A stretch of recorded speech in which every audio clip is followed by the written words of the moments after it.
menuju ke cahaya. Nah, sebelum Ustazah melanjutkan menjelaskannya, Ustazah harap kalian sudah mempersiapkan rangkuman, sudah ditulis di buku tulis, kemudian kalian buka buku sainsnya.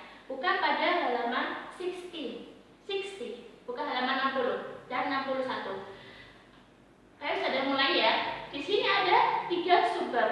Dalam subbab cahaya itu ada 3 subbab. Yang pertama ada sumber cahaya atau source of light. Yang kedua adalah uses of light from the sun atau kegunaan dari cahaya matahari. Kemudian yang ketiga adalah effect from too little or too much light from the sun. Efek atau akibat dari kekurangan atau kelebihan cahaya matahari.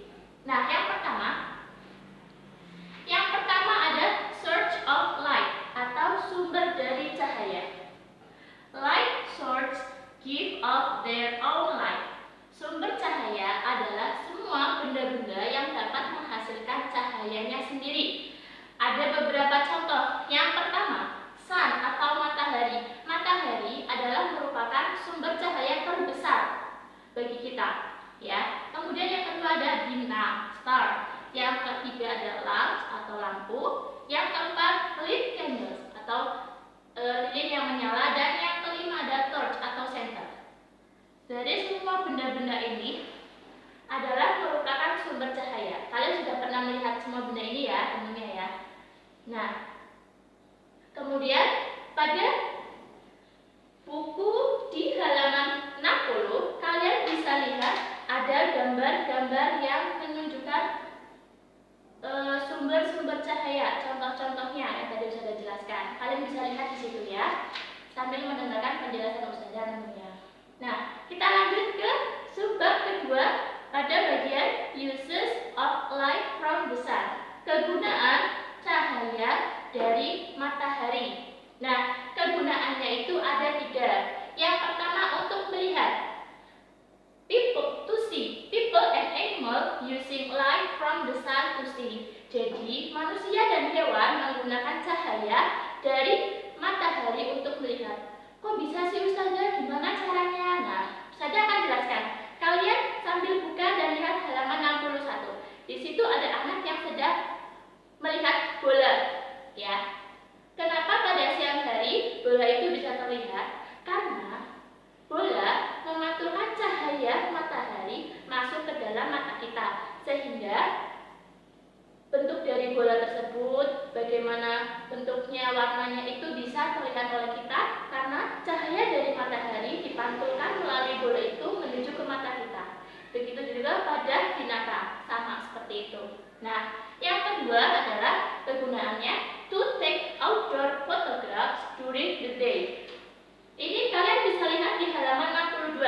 Ada contohnya ya, yang sebelah sini for photo taking, untuk mengambil foto. Ketika siang hari, sama seperti mata kita, untuk mengambil sebuah gambar, kamera itu membutuhkan bantuan cahaya untuk dapat melihat gambar tersebut. Nah, pada siang hari, cahaya itu dipenuhi oleh sinar matahari. Pada pengambilan foto di luar ruangan menggunakan cahaya matahari untuk bisa mengambil gambar. Nah, yang ketiga, yang terakhir adalah to make food for plants or photosynthesis. Nah, fotosintesis ini sudah dijelaskan ya pada bab-bab sebelumnya. Jadi, cahaya matahari kegunaannya yang ketiga adalah untuk membuat makanan pada tumbuhan pada proses fotosintesis. Seperti yang kita ketahui, tumbuhan itu membuat makanannya sendiri. Salah satu bahan yang diperlukan untuk membuat makanan atau dalam proses fotosintesis itu membutuhkan cahaya matahari. Sampai di sini.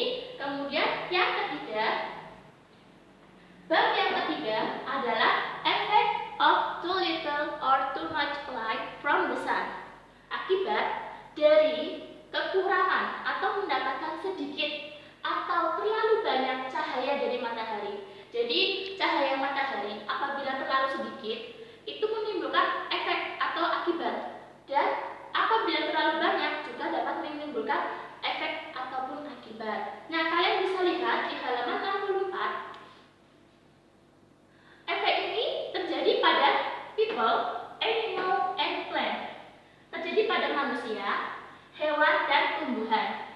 Efeknya apabila terlalu sedikit dan terlalu banyak. Pada manusia, apabila mendapatkan cahaya matahari terlalu sedikit, maka akan mengakibatkan damage our eyes atau merusak mata kita. Karena kekurangan cahaya, maka mata akan bekerja lebih keras untuk melihat benda. Seperti itu. Nah, pada manusia, apabila mendapatkan terlalu banyak sinar matahari, maka dapat damage our skin, merusak kulit kita. Contohnya, kalau kalian terlalu lama berjemur di pantai, kulit kalian akan terbakar. Betul sekali. Itu artinya apabila terlalu banyak mendapatkan sinar matahari dapat merusak kulit kita. Seperti itu ya. Nah, itu pada manusia. Yang kedua pada hewan.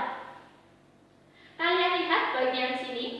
Pada hewan, efek akibat terlalu sedikit mendapatkan sinar matahari adalah become inactive, menjadi tidak aktif atau sedikit kurang aktif. Contohnya ada pada lizard.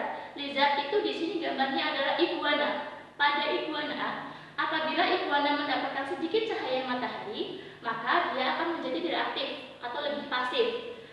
Itu pada binatang. Kemudian apabila terlalu banyak mendapatkan sinar matahari, pada binatang dapat mengakibatkan damage eyes and skin, dapat merusak mata dan kulit mereka. Contohnya di sini digambar ada pada sejenis binatang. Dalam bahasa Inggris kita menyebutnya mole. Dalam bahasa Indonesia ini bisa diartikan sejenis tikus tanah.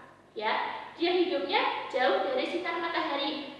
Dia jauh di dalam tanah. Apabila mendapat terlalu banyak sinar matahari, maka kulitnya dan matanya bisa rusak. Itu pada binatang. Kemudian yang ketiga pada tumbuhan. Nah, pada tumbuhan, apabila mendapatkan sedikit cahaya matahari, maka mengakibatkan poor growth atau pertumbuhannya menjadi buruk atau tidak bisa tumbuh dengan baik. Salah satu contohnya adalah tumbuhan itu akan layu dan mati seperti itu. Dia tidak bisa menghasilkan atau melakukan proses fotosintesis tadi. Dia tidak bisa menghasilkan makanan sendiri karena mendapatkan cahaya matahari yang terlalu sedikit. Nah, itu jika terlalu sedikit. Nah, jika terlalu banyak mendapatkan cahaya matahari, apa akibatnya pada tumbuhan?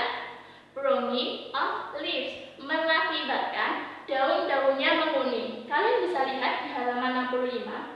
Yang bagian atas apabila tumbuhan mendapatkan terlalu sedikit cahaya matahari, dan bagian bawah apabila tumbuhan mendapatkan terlalu banyak sinar matahari. Itu mengakibatkan daun-daunnya menguning, daun-daunnya layu seperti itu ya. Nah, sampai di sini penjelasan Ustazah.